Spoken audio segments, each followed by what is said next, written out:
Basavaraju welcome seeds ಕಂಪ್ನಿಯವರು.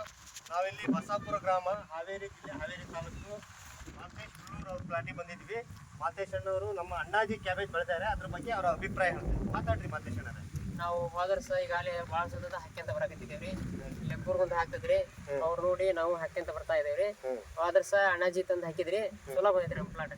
ಚಲೋ ಬಂದ್ಕ ಮತ್ತು ಇವತ್ತು ಅಣ್ಣಾಜಿ ತಂದು ಹಾಕಿದ್ರಿ. ಹೆಂಗ್ ಗಟ್ಟಿ ಹೆಂಗಲ್ಲ ಗಟ್ಟಿ ಮಾತ್ರ ಪಿಂಡ್ ಭಾರಿ ಗಟ್ಟಿ ರೀ.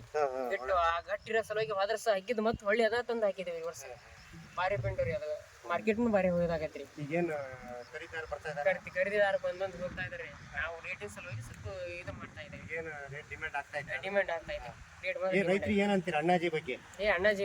ಅಣ್ಣಾಜಿ ಮಾತ್ರ ಭಾರಿ ಅಣ್ಣಾಜಿ ಅಂತ ನಾವೆಲ್ಲ ಹೇಳ್ತಾ ಇದ್ರಿ. ರೈತರಿಗೆ ಬೆಳೆಯಕ್ ಮಾತ್ರ ಭಾರಿ ಚಲೋ. ರೈತರಿಗೆ ಬೆಳೆಯಕ್ಕೆ ಹೇಳ್ತಾ ಇದ್ದೀರಿ, ಬೆಳೆಯಕ್ ಮಾತ್ರ ಭಾರಿ ಚಲೋ ರೀ. ಹಾಕ್ರಿ ಅಂತ ಹೇಳ್ತಾ ಇದ್ದೇವೆ ನೋಡ್ರಿ. ತುಂಬಾ ಥ್ಯಾಂಕ್ಸ್. ಬೆಳೀರಿ ರೈತರು ಅಂತ ಹೇಳ್ತಾರೆ. ರೈತರು ಬೆಳಕರಿ ಒಳ್ಳೆ ತಳಿ ಮಾತ್ರ